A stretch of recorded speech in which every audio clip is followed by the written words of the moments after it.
bien bonjour à toutes et à tous, c'est le fermier auvergnat. Alors aujourd'hui on se retrouve pour une vidéo où je vais vous emmener avec moi faire le boulot sur l'exploitation. Donc voilà, allez c'est parti.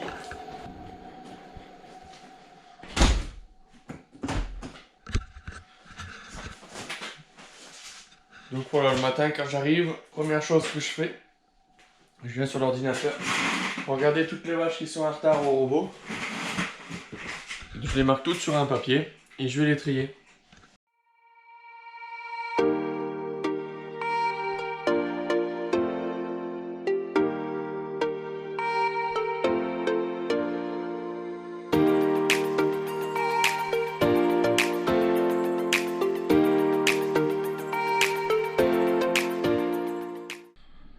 Donc en fait pour trier mes vaches c'est très simple, je regarde toutes mes vaches une par une. Donc là par exemple c'est la 48 Lettonie et je regarde à quelle heure elle est passée pour la dernière traite. Donc là elle est passée cette nuit à minuit 22, donc celle-ci par exemple n'est pas à traire, elle passe régulièrement toute seule, il n'y a pas besoin d'aller la pousser, elle passe en journée et dans la nuit. Elle fait son train-train, donc celle-ci et j'ai pas besoin. Et je vais vous montrer par exemple une vache qu'il faut pousser presque tous les jours pour vous montrer la différence.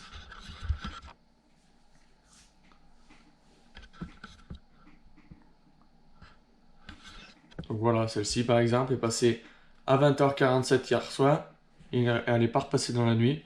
Et vous voyez, elle passe à chaque fois le soir entre 18 et 21h et le matin entre 6h30 et 10h. Le temps qu'on fasse le boulot en fait. Et donc moi j'ai ma liste de vaches avec mes numéros des vaches sur les colliers. Et donc là je peux partir les trier maintenant. Comme vous pouvez voir derrière moi, le matin quand on arrive, la plupart des vaches sont couchées.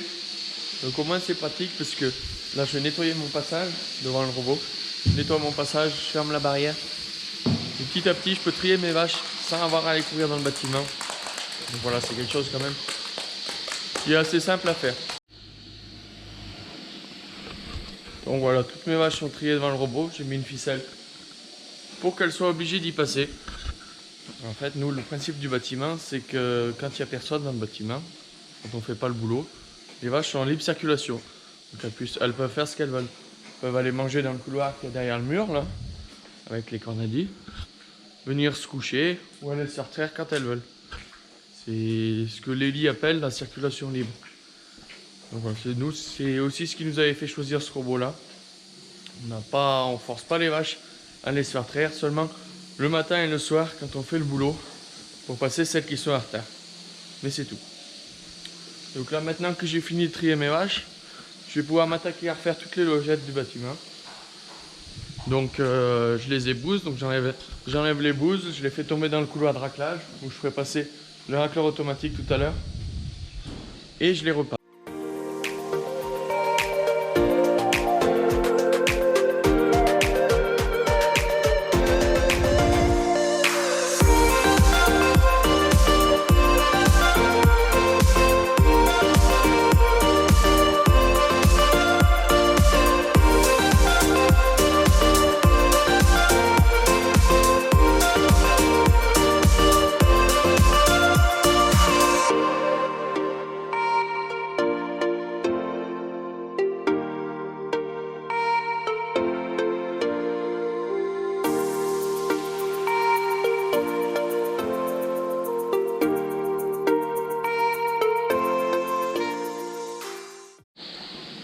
Donc voilà, comme vous pouvez voir derrière moi, je viens de finir les logettes. Donc raclées, paillées. Vous, ça aura duré que quelques secondes, moi un peu plus longtemps. Et donc il faut à peu près une demi-heure le temps de tout bien faire. Alors, je voulais vous montrer.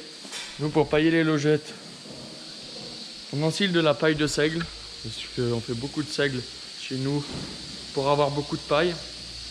Et le problème du seigle, c'est que c'est de la paille très longue. Donc en logette, ça marche pas toujours très bien.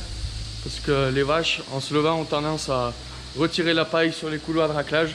Donc ça fait énormément de gaspillage.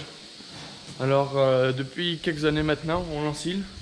Ça nous permet d'économiser énormément de paille. Et puis en plus, c'est plus facile à pailler et ça absorbe un peu mieux l'humidité. Donc voilà, là j'ai fini 2 fermées logettes, donc c'est des logettes avec matelas et tapis, nous il y a les deux.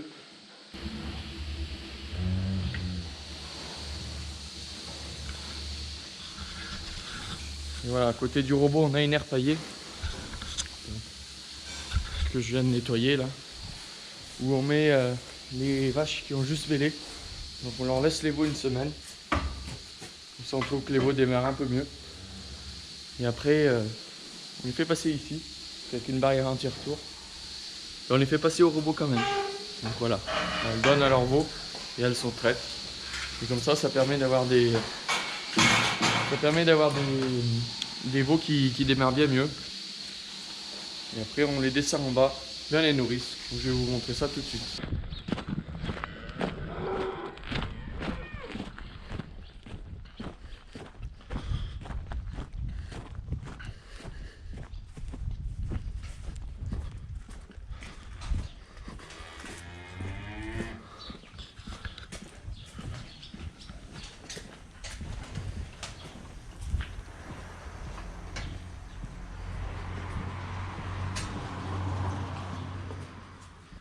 Donc voilà les deux nourrices, je vais les attacher, leur donner de la farine, leur repousser l'ensilage qu'il leur reste.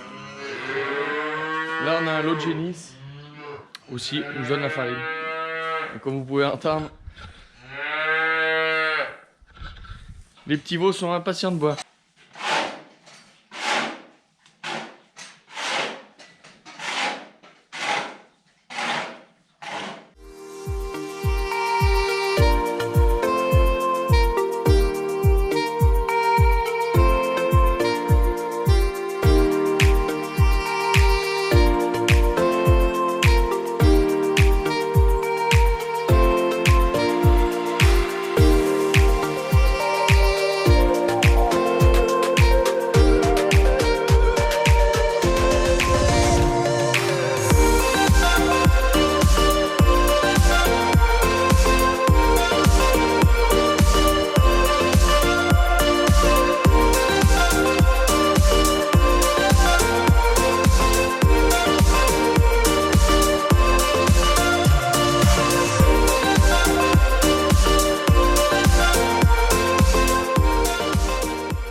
Voilà, je vais donner ma farine de maïs, ma farine de céréales, donc c'est du seigle ou blanche, et mon tourteau à mes génisses et à mes deux vaches. Et là je vais pouvoir lâcher les veaux, et comme vous allez voir, ils sont impatients.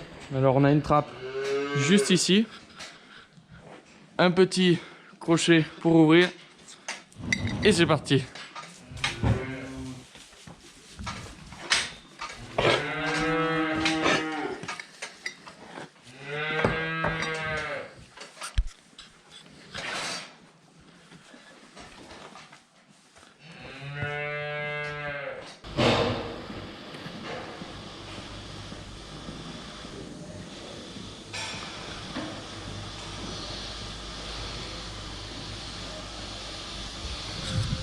Donc voilà, les vaches sont toutes en tas au cornadi.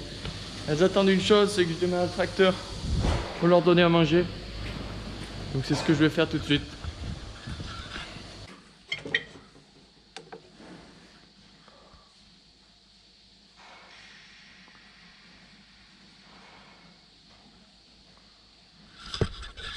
Voilà, je viens d'allumer le cadran de la mélangeuse. Bon, il reste qu'une tonne parce que la particularité chez nous, c'est qu'on donne l'ensilage en 2 fois, donc matin et soir, ce qui permet qu'elles aient toujours du fourrage frais dans la crèche. Parce que nous, c'est une crèche creusée, comme vous pouvez voir. Et l'été, le gros problème, c'est que le fait que la crèche soit creusée, l'ensilage a tendance à chauffer un petit peu, ça garde un peu la chaleur. Donc au moins le fait de le faire 2 fois comme ça permet de leur faire finir les refus. Le matin il reste quasiment rien. On leur redonne et le soir je ramasse tout ce qu'il y a dans la crèche pour l'emmener à un lot de tarés. Donc voilà. Allez, moi j'en dis pas mieux, je démarre, qu'elles m'attendent.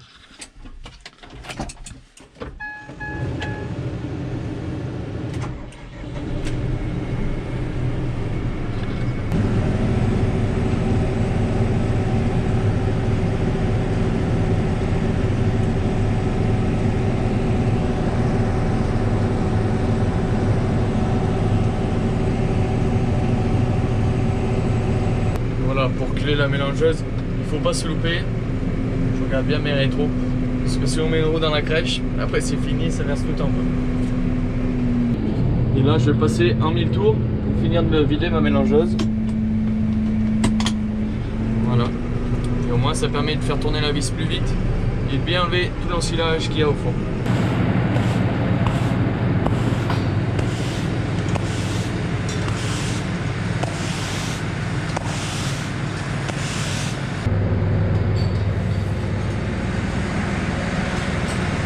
Voilà, quand j'ai fini de donner aux vaches, je nettoie bien ma mélangeuse.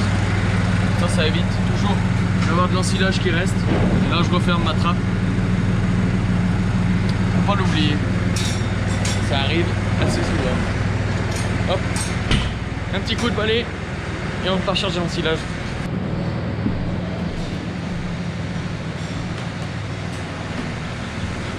Voilà, très pratique ce plancher. Il nous permet de mettre la luzerne dans la mélangeuse juste en dessous, juste en poussant. Et la paille aussi dans l'air paillé.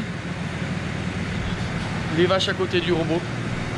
On a également 2 silos, un silo de tourteau et un silo de VL pour le robot. Et ça descend par gravité, donc aucune vis à grain pour alimenter le robot. Et moi je vais mettre mes 100 kg pour préparer ma mélangeuse avant de l'emmener au silo.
Voilà, je viens de finir de chercher mon silo d'herbe, enfin mon boudin d'herbe et mon boudin de maïs. Et donc on marque tout sur un cahier. Donc là c'est la luzerne que j'ai mis en premier, 100 kg, l'herbe 1 tonne 10 et le maïs 970. Il me manquera le céréal, la farine, les minéraux, le sel et la chaux. Et puis pour terminer la mélangeuse. Voilà, là j'ai fini. Je vais remettre en place la plateforme, y nettoyer un peu, parce qu'on avait un boudin d'herbe qu'on avait ensilé un peu trop sec, qui s'est pas trop bien conservé. Au début, le départ était bien pourri, alors je voulais y nettoyer, que ce soit un peu plus propre et plus facile à travailler. Allez, on passe à la suite.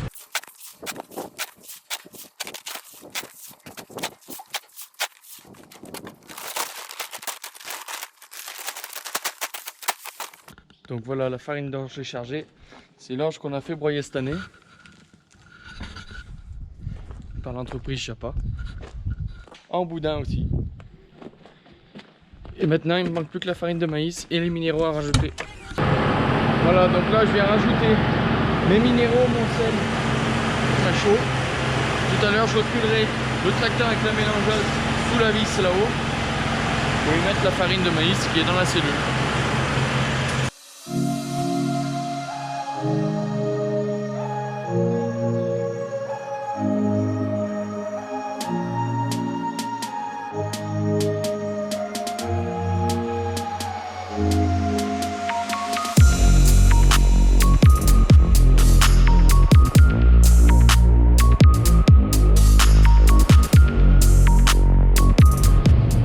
Vous pouvez voir derrière, j'ai attelé la pailleuse. Je vais aller pailler les 2 vaches nourrices et les génisses. Comme ça m'évitera de le faire ce soir. Ça me gagnera un peu de temps. Si je vais faire un peu de broyeur cet après-midi.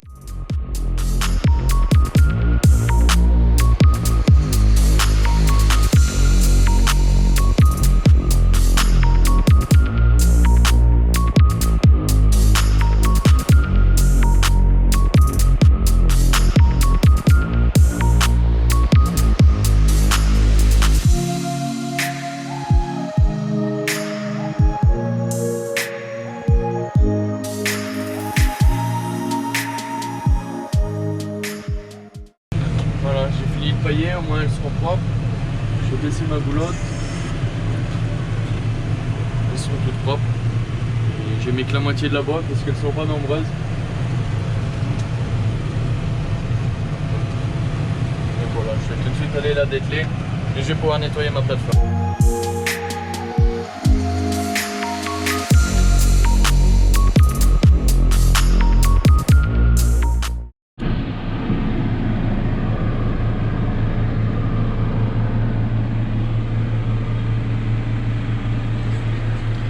Voilà, j'ai attaqué de broyer. J'ai fait de l'autre côté là-bas. C'est là où on fauche régulièrement. De ce côté, on le fait que vraiment quand c'est sec. Ça m'a étonné parce que le fond, je pensais que ça serait mouillé, que je pourrais pas y passer. Et finalement, ça se broie assez bien. C'est que des jaunes, des chardons. Malheureusement, il y a des morceaux à côté abandonnés avec des chardons qui poussent à foison. Et ça ensemence bien les prés à côté. Beaucoup de chardons. Je voulais y nettoyer avant qu'il repleuve parce qu'ils annoncent un peu de pluie là. Et au moins ça pourrait repartir bien joli après. Encore une fois, vu que l'herbe a encore envie de pousser cette année. C'est dommage de ne pas le broyer pour pouvoir avoir du regain. J'ai les taris qui sont juste de l'autre côté. Donc elles étaient ici avant, là on les a changées hier.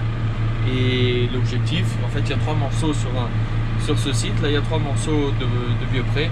Donc l'objectif c'est de les faire alterner entre les 3 morceaux. Il y a 3 vaches. Donc du printemps à l'automne, généralement, elles restent ici. C'est les 3 parcelles qui sont dans la Loire. On a aussi une terre juste au-dessus où on a amené le lisier. Donc une terre assez productive. C'est des terrains assez profonds ici. On n'a pas l'habitude. Nous, chez nous, c'est très superficiel. Ici, c'est quand même assez profond. Donc par endroits, c'est quand même mouillé. Il faut faire attention de ne pas s'enfermer. Surtout que cette semaine, je suis tout seul. Mon père et mon oncle sont en congé. Donc il faut éviter de faire une bêtise parce que tout seul c'est plus compliqué pour sortir le tracteur.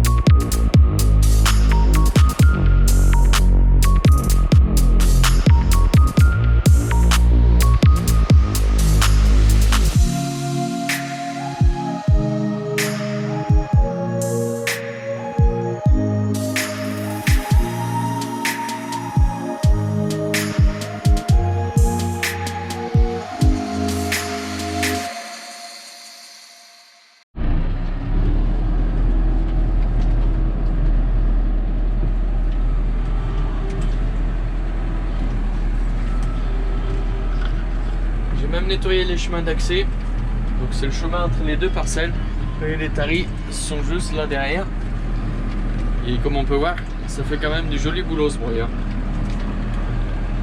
Quand on voit la différence entre le bois à côté et le chemin, ça l'arrange bien.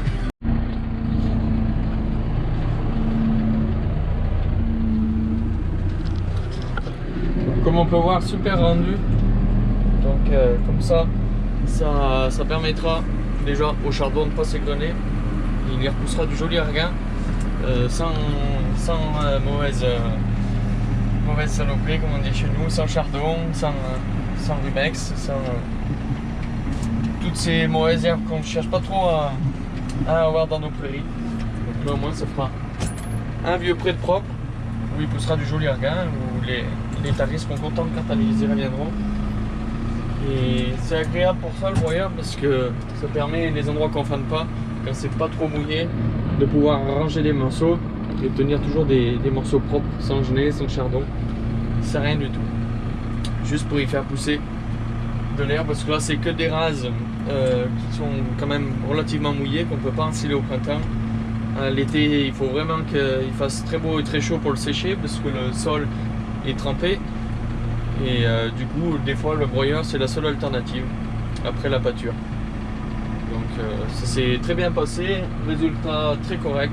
Je pensais pouvoir m'enfoncer, que j'allais m'enfoncer dans le fond et finalement, ça s'est bien passé. Allez, moi je retourne au bâtiment, il y a du boulot.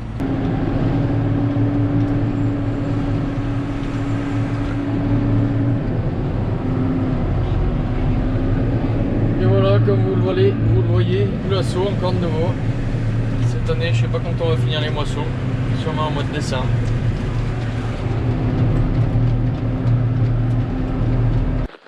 Bon bah voilà, ma journée se termine. Il est 10 h du soir. Donc après le boulot, j'ai vite été nettoyer un chemin, une entrée de parcelle.